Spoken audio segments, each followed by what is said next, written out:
ऐश्वर्या राय, जिन्हें दुनिया की सबसे खूबसूरत महिला कहा जाता है, सिर्फ अपनी खूबसूरती और अदाकारी के लिए ही नहीं, बल्कि अपनी निजी जिंदगी के कारण भी हमेशा सुर्खियों में रही हैं। बॉलीवुड की इस दिवा की प्रेम कहानियां उनके चाहने वालों के लिए हमेशा से ही जिज्ञासा का विषय रही हैं। आइए उनकी जिंदगी के इस पहलू पर एक नजर डालते हैं। ऐश्वर्या राय और सलमान खान की प्रेम कहानी बॉलीवुड की सबसे चर्चित और विवादित कहानियों में से एक रही है। यह कहानी 1999 में शुरू हुई, जब दोनों एक दूसरे के साथ काम कर रहे थे। संजय लीला भंसाली की फिल्म हम दिल दे चुके सनम की शूटिंग कर रहे थे। इस फिल्म के सेट पर ही दोनों के दिल एक दूसरे के लिए धड़कने लगे, लेकिन उनका रिश्ता जितना शुरुआत में खूबसूरत था, उतना ही बाद में मुश्किल बन गया। सलमान के पजेसिव और एग्रेसिव स्वभाव के कारण उनकी प्रेम कहानी विवादों में घिर गई। सलमान का ऐश्वर्या के घर के आसपास आना, उनके करियर के फैसलों में दखल देना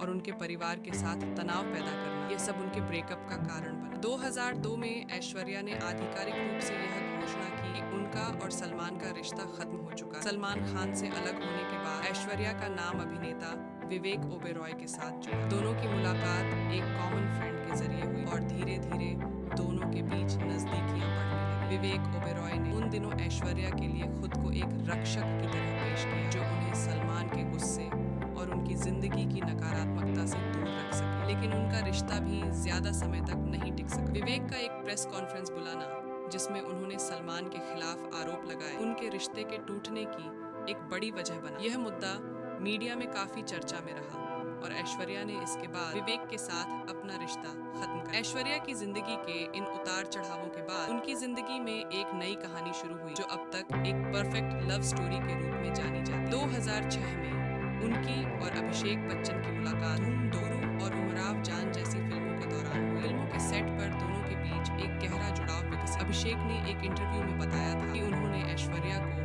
न्यूयॉर्क में प्रपोज किया था, जहां दोनों एक फिल्म की शूटिंग के लिए। ऐश्वर्या ने उस वक्त बिना किसी झिझक के हाँ कह दी। 2007 में बच्चन और राय परिवार के आशीर्वाद के साथ दोनों ने शादी की, जो बॉलीवुड की सबसे रॉयल शादियों में से एक थी। अभिषेक और ऐश्वर्या का रिश्ता यह दिखाता है कि कैसे एक सफल करियर और मजबूत निजी जिंदगी के बीच संतुलन बनाया जा सकता है। शादी के बाद ऐश्वर्या ने अपने करियर में थोड़ा धीमापन लाया और अपने परिवार पर ध्यान केंद्रित किया। 2011 में उनकी बेटी आराध्या बच्चन का जन्म हुआ, जिसके बाद ऐश्वर्या एक समर्पित मां के रूप में दिखाई दी। अभिषेक और ऐश्वर्या के बीच एक दूसरे के प्रति आपसी सम्मान और समझ है, जो उनकी प्रेम कहानी को और भी खास बनाता है। दोनों का एक दूसरे के करियर को सपोर्ट करना और पारिवारिक मूल्यों को महत्व देना उनके रिश्ते को और मजबूत बनाता है। ऐश्वर्या राय की प्रेम कहानी एक ऐसे सफर की तरह है, जिसमें उतार चढ़ाव दोनों। सलमान खान के साथ उनकी प्रेम कहानी जुनून और विवाद से भरी थी। विवेक ओबेरॉय के साथ एक छोटी सी कड़ी और फिर अभिषेक बच्चन के साथ उनकी जिंदगी एक परिकथा की तरह बनी। उनकी जिंदगी हमें यह सिखाती है